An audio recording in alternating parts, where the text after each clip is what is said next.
Welcome to the explainer. So we've arrived at the final and honestly the most crucial part of the 4 resolves from the RAFT to Freedom program. It's all about the resolve to maintain.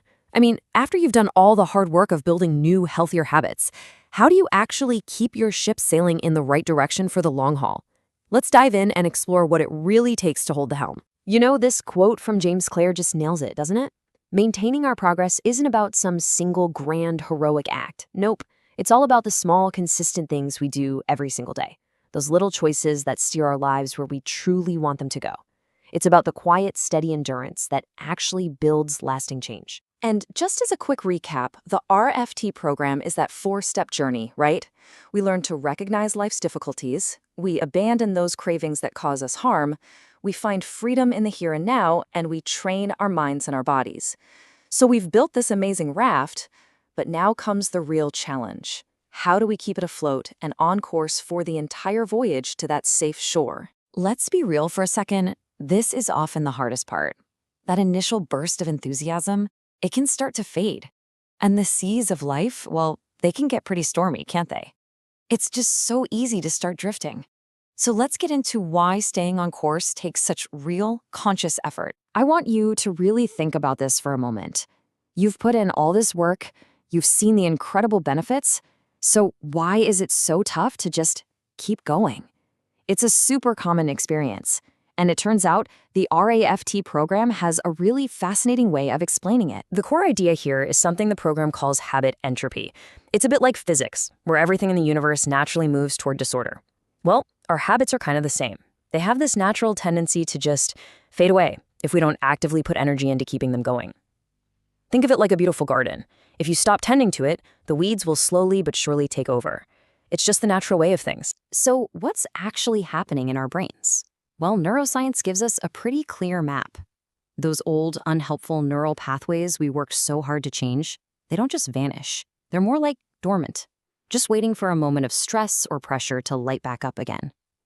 This is exactly why we can't get complacent or develop a false sense of security.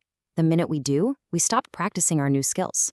And those new skills need a ton of repetition to become automatic, especially when we're under pressure. Without that constant, watchful effort, we don't just stay put. We start to drift, and we could even fall right off our raft. Okay, so if we know the very real danger of drifting, what do we do about it? How do we become that skilled captain of our own ship? Well, the great news is the RAFT program gives us a fantastic toolkit packed with practical strategies to help us hold the helm steady. The big takeaway here is that maintenance is an active process. It's not passive. It starts by consciously reinforcing the good stuff, maybe keeping a journal to really see how far you've come. That helps build resilience, which we can turbocharge with mindfulness. But here's the thing, we're not meant to do this stuff alone, which is why nurturing connections and community is absolutely vital. And hey, because we're all human and we're going to stumble, we have to practice self-compassion when we do. That way we can pick ourselves up, dust ourselves off, and reconnect with our why, that deep, powerful motivation that got us started on this whole journey. And this idea from Johann Hari just gets to the absolute heart of it. He says the opposite of addiction is connection. The journey away from suffering isn't some solo mission you have to conquer by yourself. That's why the RAFT program puts so much emphasis on actively reaching out, engaging with friends, with mentors, with a community. It's not just a nice to have, it's our anchor in the storm. Now, to help us get an even deeper handle on this, the program pulls in some incredible ancient wisdom from Gautama, the Buddha. He offers this powerful metaphor for the inner work of maintenance, and it's a real game changer. I absolutely love this image. It totally reframes the whole idea. See, it's not about using brute force or sheer willpower to stay on track. It's about skillful, attentive, gentle guidance. Our life is the chariot, and our mindful awareness is the person driving it. But what about the other parts? What are the horses? What are the reins? So let's break this down.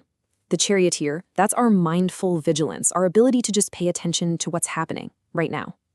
The horses, these are our confidence and our wisdom. Two powerful forces that have to work together in harmony. And the reins?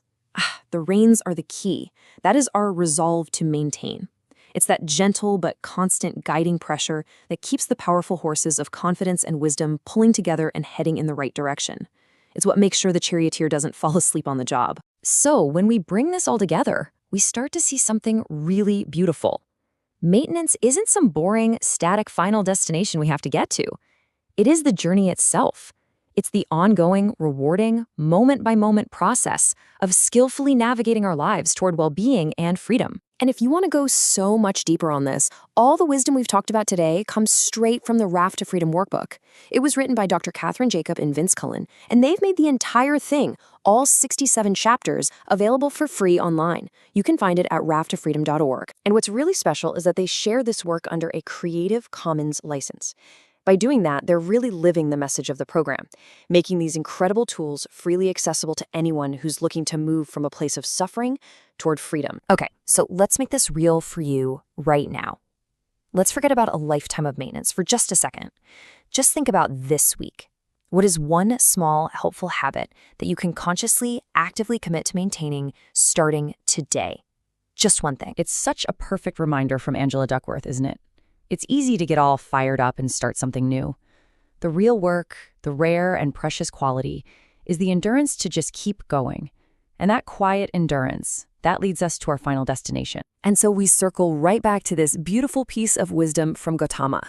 The ultimate gift of maintenance, the real prize, isn't anxious, stressful striving. It's learning to simply maintain ourselves in the present moment. Because when we can do that, a serene and peaceful way of being just naturally shows up. And that right there is the safe shore we've been navigating towards all along.